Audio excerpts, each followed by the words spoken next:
spend any more seconds with you. Let's make out. Why are you running from me? Don't you love me? What the heck? You might be wondering how I ended up in this situation. I'm actually wondering that too, because that fraying at the edges 22-year-old screaming at some toxic guy is a version of myself I've grown out of. But if I hadn't learned my Enneagram type, I never would have known how to do that. Because let's be honest, if you picture the wisest person in your life, it's probably the person who allows their state of being to change over time for the better. So in this video, we'll be exploring 4 essential ways to do that using the knowledge of your Enneagram arrows. Starting with the thing that sets the Enneagram apart from all the other personality typing systems. It acknowledges that your personality isn't set in stone. In fact, this is arguably the most important part of your personal growth journey. Your Enneagram type has 2 lines emerging out of your type on the Enneagram symbol and connecting it to 2 other types. These are your arrows. One line represents where you go in stress, and the other represents where you go when you're in rest. For example, if you're a stressed out Enneagram 1, you slip down the stress path to Enneagram 4. But that doesn't mean you suddenly switch types and now you're an Enneagram 4. It simply means you start behaving as if you were a 4 who's on the unhealthy side. For example, you might feel resentful that other people aren't living up to your internal standards, so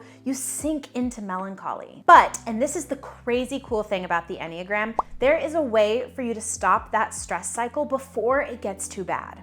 It reminds me of this weird obsession I have with watching cars get into horrible accidents. It's not that I want to see those things, but I'm trying to remind myself to be careful when I'm driving. Now, my husband would argue that this makes me a really paranoid driver, but I like that it gives me that sense of like, hey, even a little mistake when you're driving can have really scary consequences. So if I feel my tires drifting over that rumble strip on the freeway, I know that I'm zoned out and I need to pay attention. That's exactly what your stress arrows give you, a warning that something is not okay. But that still doesn't tell you how to fix it, which is when you can ask yourself, what do I need to pull from my rest arrow to get into a higher level of health? Going back to our Enneagram Type 1 example, this looks like pulling from the higher levels of a Type 7 and embracing the lighter side of life. You let yourself be imperfect and messy, and you do activities that help you connect with your inner child. If you're unsure of how you can do this with your Enneagram type, I'm going to be giving you some examples later on in the video. But there's a common misconception about arrows that can actually hurt your ability to become the best version of you. It's something I struggled with as an Enneagram 3. I thought stress is obviously bad, so if I'm showing any signs of being in my stress type, then I must be doing something wrong. But what if the signs that you're showing are actually positive? For example, recently I went to San Diego to visit my mom, my brother, and my sister. I spent the entire time logged out of social media. I didn't look at my email. I did not work one tiny little bit. I just let myself be present with the people that I love. And for the first time in a long time, I felt like I was coming back to myself, because I purposefully set aside my workaholism and I leaned into the higher levels of my stress arrow, which is Enneagram 9. That's the side of me that yearns to be present, peaceful, and welcoming. Because turns out your stress arrow can actually be a tool to help manage your stress more efficiently. The point is, there's no such thing as a good arrow or a bad arrow because there's downsides and upsides to both. For example, sometimes when I'm around the people that I trust the most, I get suspicious about their true intentions. I'll also get super anxious about the future, especially when it comes to finances and family planning. This is my blind spot, and you have one too. It's where you go when you're around people who won't betray you. And you allow yourself to get a little too comfortable in your rest arrow, which leads to stagnation. So when you're not actively trying to grow, you kind of fall into the more unhealthy qualities of that type. The problem is, this is a really difficult thing to fix on your own. I wish I could go back in time and tell 20-year-old Abby this. Did you say my name? Whoa, my wish actually worked. What do you want to tell me? I have a party to go to. There's something that can make your self-growth journey so much easier. Therapy. I'm a waitress, a nanny, a tutor, and I'm trying to become a famous actor.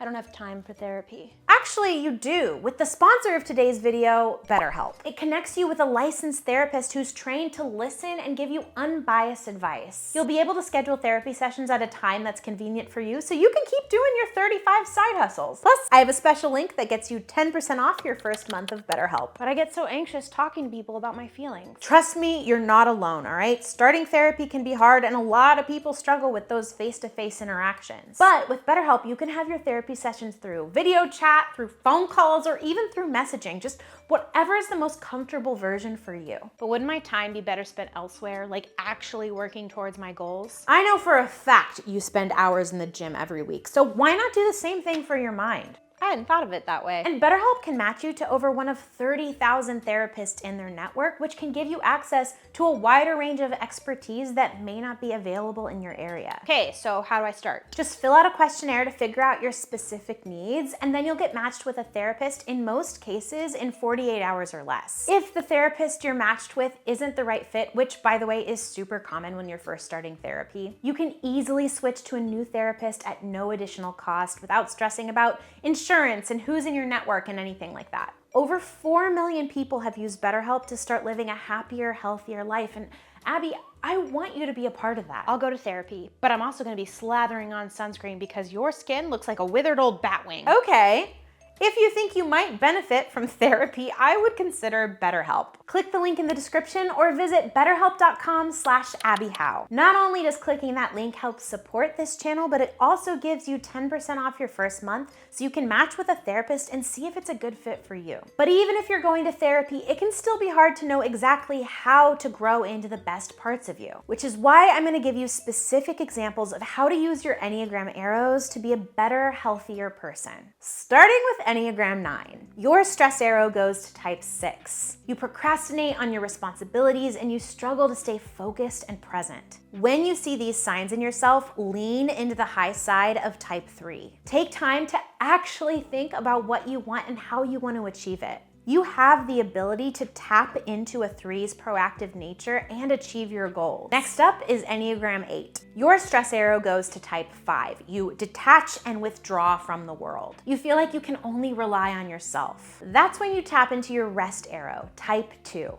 You can do this by standing up for other people, even if it doesn't serve your needs. I also find it really helpful for 8s to get back into their body through physical movement. For example, an 8 that I know says that when she's working out, it's the only time in her stressful life where her mind actually quiets. If you're an Enneagram 7, your stress arrow goes to type 1.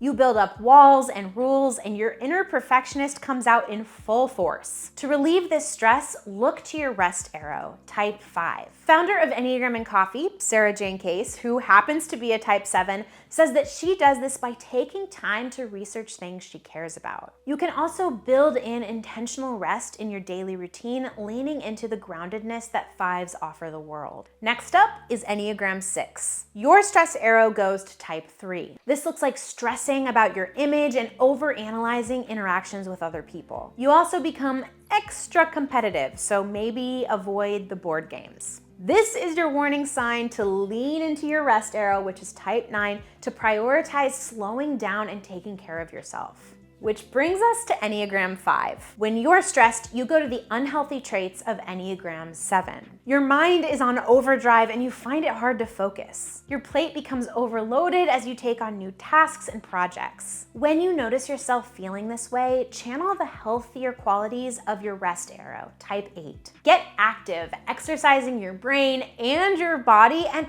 actually participate in social events and activities instead of just observing. If you're an Enneagram 4, your stress arrow goes to type 2. You punish others by withdrawing your help and friendship while simultaneously feeling insecure about the status of those relationships. You start to only do new things for others if there's strings attached. To combat this, lean into your rest arrow of type 1. This looks like creating structure in your life so that you can act on all of those beautiful ideas that you have. Then there's Enneagram 3. In stress, you go to the unhealthy side of type 9. You shut down and numb out through things like TV, food, or video games. I'm a 3, and for me, this looks like binging Grey's Anatomy, just like every second that I'm not working or having to interact with people. You remain busy, but you're not actually doing anything of substance. The best way to fight this is to tap into your rest arrow, type 6. Do this by opening up to your community about what you're struggling with, even if it's embarrassing to admit.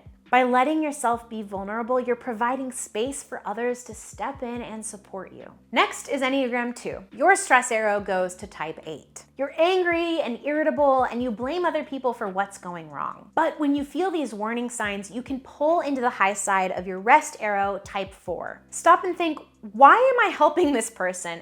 And what do I want and need right now? Prioritize your self-care by maintaining boundaries with others and allowing yourself to feel all the emotions. Then there's Enneagram 1. When you're stressed, you go to type 4. You feel resentful about unfulfilled expectations and you long for this idyllic world where everything would be perfectly up to your standards. But that's when you can shift to the healthy levels of your rest arrow, type 7. You can do this by embracing your inner child. Try out something creative and new, even if you're not going to be very good at it. But we've had these patterns of stress our entire lives. So sometimes it can be hard to spot the warning signs so that we can course correct, which is why I go over the red flags of each Enneagram type in this next video. That way you can be more compassionate to yourself and to others.